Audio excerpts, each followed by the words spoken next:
আজকে তোমাদের সামনে একটা প্যানকেকের রেসিপি শেয়ার করব। তো চলো শুরু করি। তার জন্য আমি কী কী ইনগ্রেডিয়েন্টস ইউজ করছি তোমরা ভিডিওটা না স্কিপ করে তোমরা দেখতে থাকো। আশা করি তোমাদের ভালো লাগবে। খুব অল্প উপাদান দিয়েই কিন্তু তোমরা এটাকে বানিয়ে নিতে পারবে। বাচ্চা থেকে বড়রা এটা খুব পছন্দ করবে। আমি প্রথমে একটা মিক্সিং বোলের মধ্যে 3টে ডিম নিয়ে নেব। আমি ডিমের সাদা অংশ থেকে কুসুমটাকে আলাদা করে নেব। আমি সেম প্রসেসে 3টে ডিম এভাবে ফাটিয়ে নেব। তোমরা দেখো আমি কিভাবে আলাদা করে নিচ্ছি, তোমরা এভাবে আলাদা করে নেবে। এরপর আমি সাদা অংশটাকে একটা সাইডে রেখে দিয়ে আমি ডিমের কুসুমের মধ্যে 3 চামচ মিল্ক অ্যাড করে দেব। মিল্ক দেওয়া হয়ে গেলে আমি একটা হ্যান্ড উইক্স দিয়ে আমি কুসুমের সাথে মিল্কটাকে ভালোভাবে মিশিয়ে নেব। ভালোভাবে মেশানো হয়ে গেলে আমি ওর মধ্যে 3 চামচ ময়দা অ্যাড করব। আমি আবারও ভালোভাবে মিক্সড করে নেব ব্যাটারটাকে ভালোভাবে মিক্সড করা হয়ে গেলে আমি ব্যাটারের মধ্যে 1 tablespoon vanilla essence add করে দেব। ভ্যানিলা দেওয়া হয়ে গেলে ওর মধ্যে আমি 1/2 টিস্পুন মতো বেকিং পাউডার আর 1/2 টিস্পুন বেকিং সোডা অ্যাড করব। আবারও সব ইনগ্রেডিয়েন্টসগুলোকে ব্যাটারের সাথে হ্যান্ড উইক্স দিয়ে মিক্সড করে নেব। মিক্সড করে একটা আঠালো ভাব যখন আসবে তখন আমি ওর মধ্যে 1 টেবিল স্পুন রান্নার রেগুলার সাদা তেল অ্যাড করে দেব। সাদা তেল দেওয়া হয়ে গেলে আমি ভালোভাবে আবারও ওটাকে মিক্সড করে নেব। ব্যাটারটা কিন্তু খুব স্মুথ হয়ে যাবে মিক্সড করতে করতে। সেই পর্যায়ে তোমাকে ব্যাটারটাকে সাইডে সরিয়ে রেখে দিতে হবে। তো চলো এবার নেক্সট স্টেপে যাই।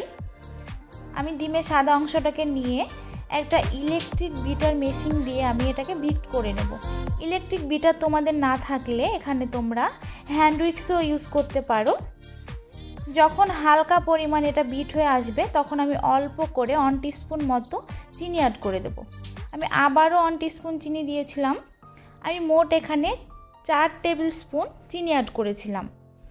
অল্প অল্প বিট করতে হবে আর অল্প অল্প করে চিনিটাকে মিক্সড করতে হবে। যখন একটা চোকার মতো ভাব চলে আসবে, স্টিকের মতো সুতোর মতো, তোমরা দেখেই বুঝতে পারবে, তখন কিন্তু এটাকে বিট করা বন্ধ করে দিতে হবে।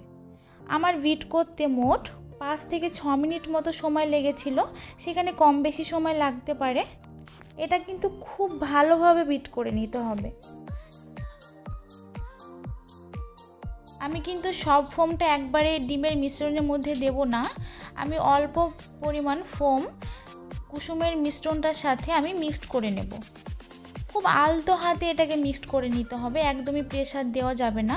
তোমরা ফলো করো আমি কিভাবে এটাকে মিক্সড করে নিচ্ছি। তারপরও আমি বাকি যে ফোমটাকে রেডি করে রেখেছিলাম সেই ফোমের মধ্যেই আমি কুসুমের মিশ্রণটাকে আবার ঢেলে দেব। আমি আবারও এভাবে স্প্যাচুলা দিয়ে আলতো হাতে আমি এভাবে মিক্সড করে নেব। মিক্সড করে একটা পর্যায়ে আমি এটাকে রেখে দেব। এরপর একটা ননস্টিকের তাওয়া নিয়ে আমি তাওয়ার ওপরে এভাবে তেল বুলিয়ে নেব হালকা পরিমাণ টিস্যু দিয়ে। দেন আমি একটা স্প্যাচুলা দিয়ে আমি তৈরি করা ব্যাটারটাকে কড়াইয়ের মধ্যে দিয়ে দেব। আমার ব্যাটারটা তাওয়াতে দেওয়া হয়ে গেলে ওর ওপর দিয়ে হালকা পানি ছিটিয়ে দেব।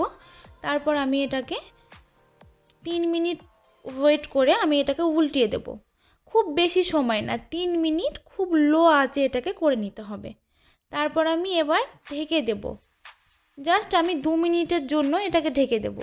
খুব বেশিক্ষণ করলে কিন্তু এটা তলটা কালো হয়ে যাওয়ার সম্ভাবনা থাকে। দেখো আমার এটা কিন্তু হয়ে গেছে 2 মিনিট পর। আমি এবার এটাকে তুলে নেব। আমি সেম প্রসেসে সব প্যানকেকগুলোকে এভাবে বানিয়ে নেব। বাই দ্য ওয়ে, তোমরা দেখছো আমার চ্যানেল টেস্টি রেসিপিস বাংলা। আমার চ্যানেলটাকে সাবস্ক্রাইব করে দিও, একটা লাইক করো। আর আমার রান্না তোমাদের কেমন লাগে তোমরা কমেন্টে জানিও। আমার নতুন নতুন রান্না পেতে আমাকে অবশ্যই তোমরা কমেন্ট করো। তো ফ্রেন্ডস, আমি ভিডিওটা এই পর্যন্ত এন্ড করে দিচ্ছি। দেখা হচ্ছে নেক্সট কোনো রেসিপি নিয়ে। তোমরা সেই পর্যন্ত খুব ভালো থেকো আর সুস্থ থেকো।